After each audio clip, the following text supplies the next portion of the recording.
We start with breaking news. Another homicide in Sacramento County. This is a photo just sent back to our newsroom from the scene. A man was shot and killed along Alder Avenue in the area of South Watt Avenue and Fruit Ridge Road. Detectives have been very busy today with a separate crime scene in Fair Oaks. Of course, we will have more information on that just a little bit later. And we have a lot to cover tonight, and we are digging deeper into several stories throughout the show. But first up, in our main point tonight, people in Sacramento can now report unlawful homeless encampments on public property to the city, and the city is required to respond within 20 days. It's part of Measure O that was approved by voters in the fall, but people are still camping. So what is going on with it? Becca Hotbegger has new information tonight. Becca? Alex, camping on public property is unlawful in Sacramento, but lots of people are still seeing it throughout the city. I mean, if you take a drive through places like the WX corridor, encampments line the sidewalk. I spoke with the assistant city manager today to get answers.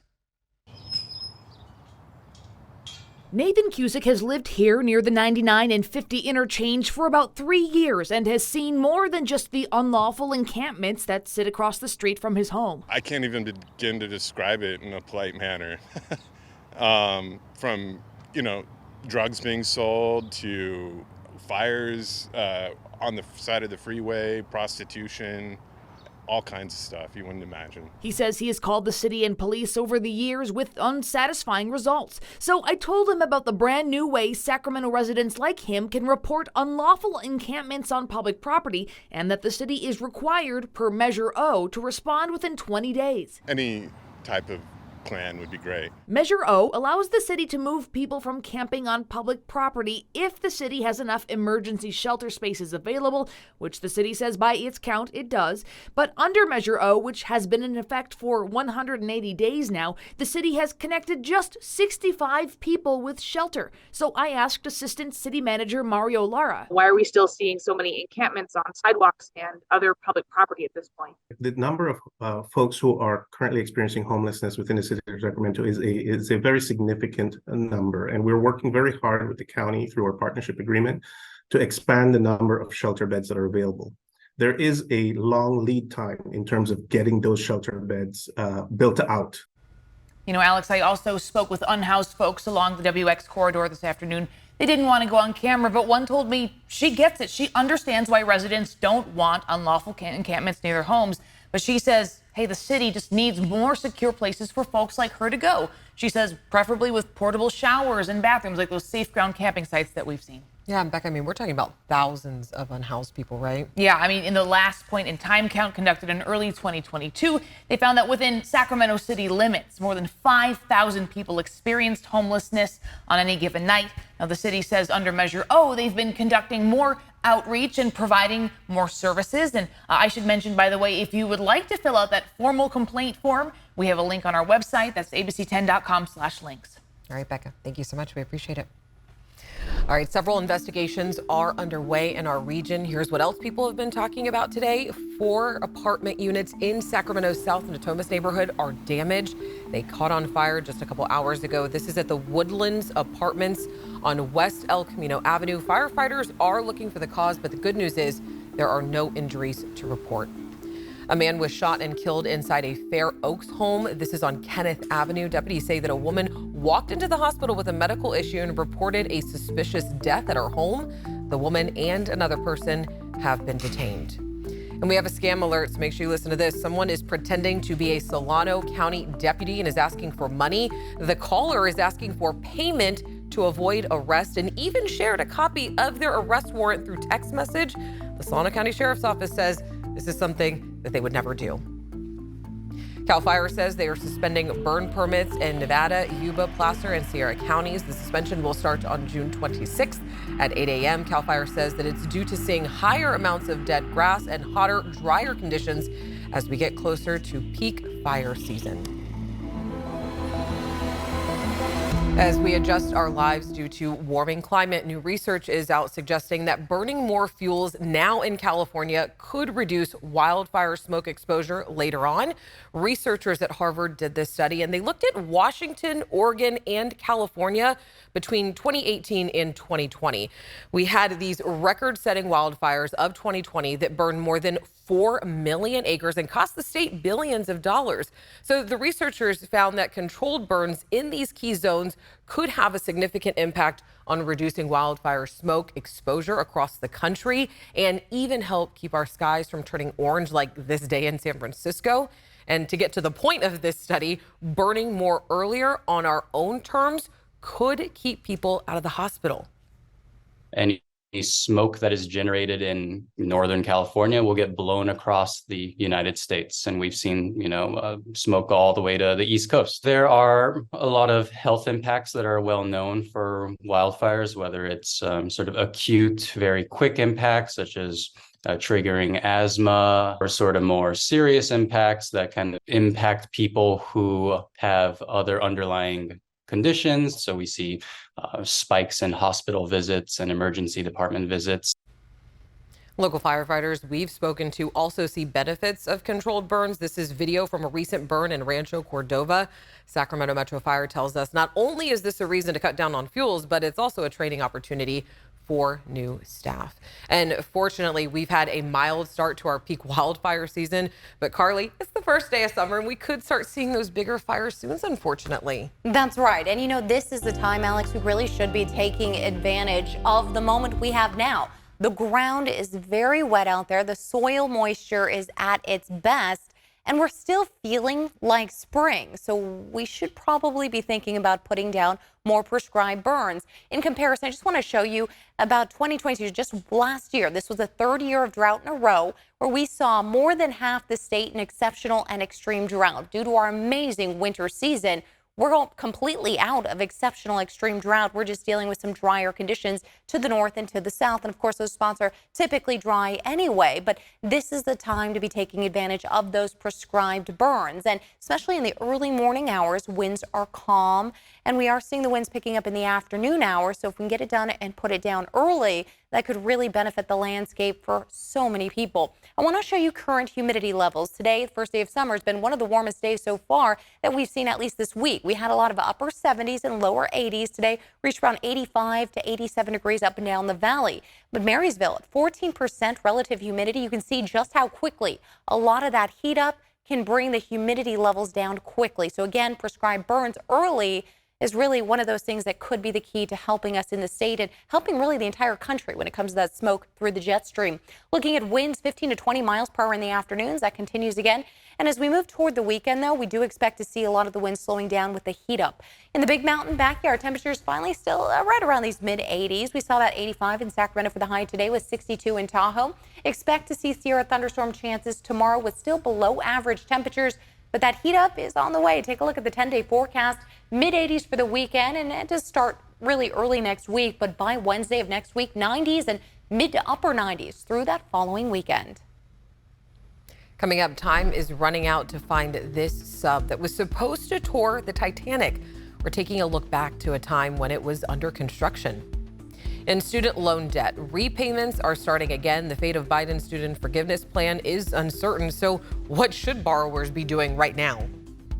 And the struggle for LGBTQ plus rights. We're exploring drag history and the battles even within California. Welcome back. Every June, eyes are glued to the Supreme Court's website. It's typically the month when the justices hand down their decisions on controversial issues. And this time last year, we were talking about Roe v. Wade. This year, one of the key cases that's being watched is student loans. So should the Biden administration forgive up to $20,000 in student debt? A decision could be made any day now. Last week, Senate Republicans proposed a new plan to tackle student loan debt. It consists of 5 bills that senators say address the causes of the debt. Our legislation puts downward pressure on tuition. It empowers students to make educational decisions that put them on the track to both academically and financially succeed. One of those bills is called the College Transparency Act, which would reform how colleges report data so students have a better idea of what they can expect to get out of their experience before committing to their school of choice. Now, whatever the Supreme Court decides, student loan borrowers will need to restart payments in October. Borrowers had more than a 3-year-long pause on payments due to the pandemic. It's recommended that you pay your loans on time and in full to boost your credit scores, and do not use your credit cards to pay off your loans. Credit cards just cost you more interest. I always talk about this with students before they ever even enroll in college. It's just return on investment. Be aware of what you did take out. Be aware of what those loan payments are going to be. And if you are worried, now's the perfect time to sit down and look at your budget with a financial advisor. From there, you can always determine ways that your money can help you make some of those payments. All right, coming up after the break, the search is on for the missing sub and what it's really like to be inside. We're getting a look at how it was built. Welcome back. The search for the missing sub with a crew of 5 on board is being watched around the world. It's believed that there is only enough oxygen on the Ocean Gate to last through the night. The search for the submersible that went missing while taking passengers on a tour of the Titanic wreckage is focused on an area of about 900 miles from the Massachusetts coast. Crews are searching an area of about 2 times the size of Connecticut. The Titanic rests nearly 13,000 feet below the surface in the Atlantic Ocean. The 5-person crew on the sub started their journey on Sunday, originally departing from Newfoundland. Since it lost contact less than 2 hours into the dive, more rescue crews have joined in this search. We need to make sure that we're looking both on the surface for the vessel if it had surfaced back to the water, but it somehow lost communications. Ocean Gate expeditions have been happening since 2021. Tourists pay roughly $250,000 for a trip to the Titanic. And 5 years ago, when the Ocean Gate was being built, a Seattle TV station took a tour of its construction. Here's a look from that news from Como. Pat, how long would it take you to take these off? Our deep dive starts at sea level in the Ocean Gate workshop. Cutting this a little bit. Where the team is putting the final touches on Titan, their most advanced submersible yet. Brings a tear to my eye. That's Director of Engineering Tony Nissen. It's a lot of pain to get here. So it was a lot of pain to get here. We did this extremely fast. Their goal was to build a vessel that can dive 3,800 meters for a mission to the Titanic. Titan is headed there in June. It can dive 4,000 meters, thanks in part to its carbon fiber structure. The strength, weight, and buoyancy that we get out of it exceeds really any other material out there. Tony says this frame will feel about 150 million pounds of pressure near the ocean floor, but the team inside won't feel a thing. A team of 5 will squeeze into Titan for each dive and view the wreckage on these monitors. To fly the vessel, the pilot uses a PlayStation controller. Over 6 weeks of dives, laser scanners and high-def cameras will map the Titanic and its decay over the past century. It's part of a larger project to study the effects of shipwrecks on our oceans. And this is critically important when you realize that there are tens of thousands of shipwrecks from World War II, many of which sank with toxic chemicals and fuel oil on board. The final pieces will be put on Titan this week. Then practice dives begin as they count down to their big descent. Very excited. In Everett, Gabe Cohen, Como News. Now, this sub does not come without controversy. It was the focus of a 2018 lawsuit concerning safety issues, and the New York Times reports industry leaders have questioned its safety. All right, June is Pride Month. After Stockton City Council voted to raise the flag in support of the LGBTQ plus community, today the San Joaquin Pride Center held a ceremony to raise the flag outside of City Hall. And today, a state task force on inclusive education met to talk about how to diversify textbooks. There are several state bills that they are supporting, including one that ups the threshold for a local school district to be able to ban a book. And there has been a record number of anti-LGBTQ plus bills being introduced by state legislatures across the country. And there is still discrimination right here in California. Tonight, our Candace Red is exploring drag history and culture and the struggle for human rights.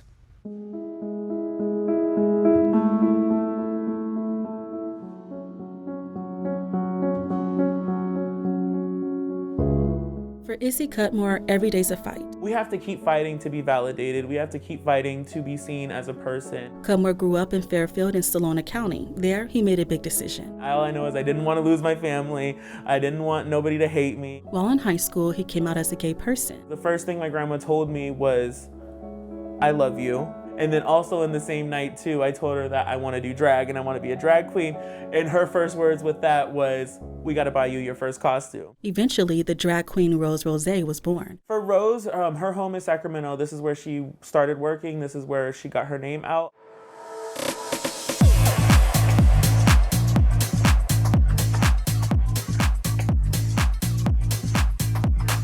Through drag, Rose fights for her rights and others in LGBTQ+ communities. No hate crime, no hate group, no anything can take away the love that I have for my art form, the love that I have for my community. Nothing will ever take that away from me.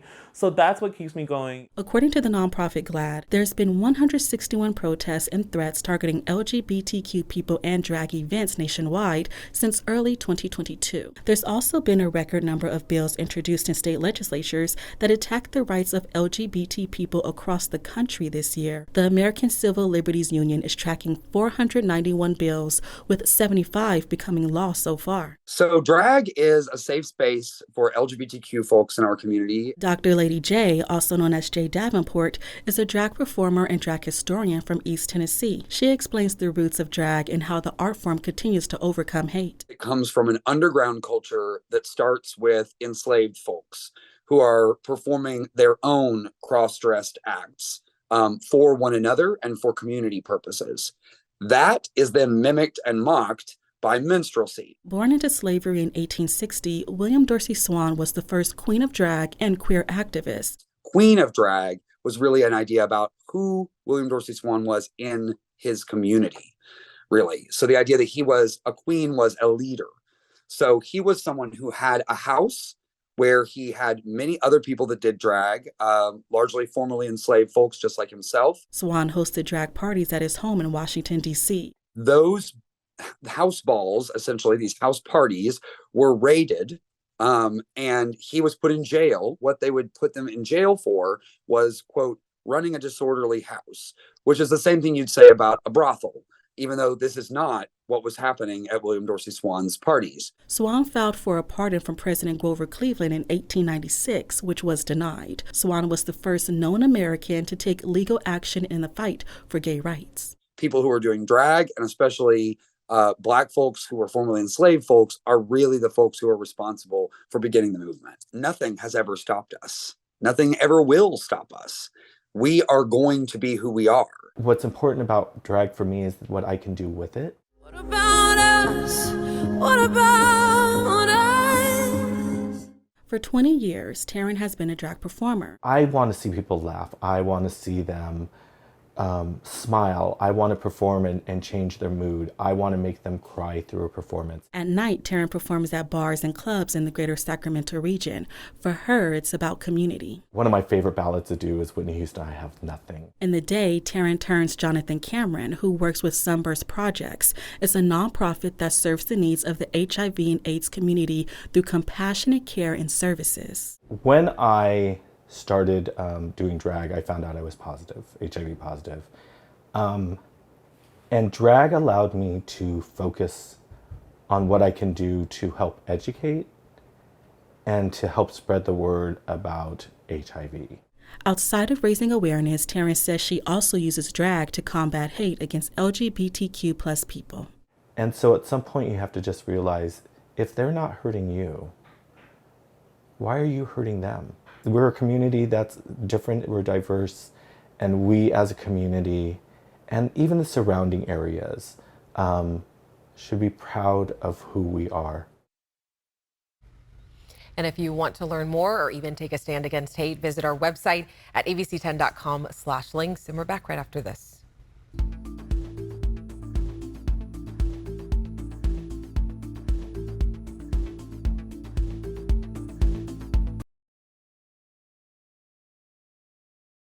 All right, quick message before we go. To the Point will not be on tomorrow, but we have a special edition of the news right after the NBA draft. All the excitement gets started at 5 p.m. And you already know we love hearing from you, so make sure you send me an Instagram, Facebook, or just an email. We love to hear all your thoughts and ideas. Have a great night. I'll see you tomorrow. Or I guess I'll see you Friday. Sorry.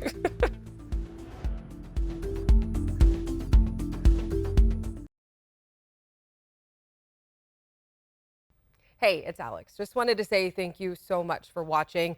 I really love hearing from everyone, and I hope that you'll stay in touch. Reach out to me on Facebook at AlexBellTV, or you can email me at tothepoint@abc10.com, or you can even send me a text message at 916-321-3310.